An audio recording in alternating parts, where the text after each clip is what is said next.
Music lovers તથા rotary club of Bharuch Narmada નગરીના સહયોગથી શનિવારે ભોલાવ સ્થિત 7X બિલ્ડિંગના 7મા માળે આયોજિત સ્વર સેતુ સંગીત કાર્યક્રમ સફળતાપૂર્વક યોજાયો હતો।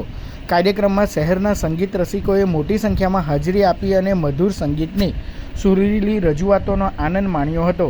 કાર્યક્રમમાં ગાયિકા ધ્રુતિ સુરતી, જુલી શાહ અને ભૂમિ મહેતાએ વિવિધ ગુજરાતી, હિન્દી તથા સુગમ સંગીતની મનમોહક રજૂઆતો કરીને ઉપસ્થિત શ્રોતાઓને મંત્રમુગ્ધ કર્યા હતા। કાર્યક્રમમાં હનીશ પટેલે કીબોર્ડ, મિનેશ ચૌહાણે તબલા અને ભાર્ગવ સોલંકીએ ઓક્ટોપેડ પર સંગત આપી હતી। સમગ્ર કાર્યક્રમનું સંચાલન અને આયોજન સુકેતુ ઠાકર તથા દીપક દસાડિયાના માર્ગદર્શન હેઠળ કરવામાં આવ્યું હતું।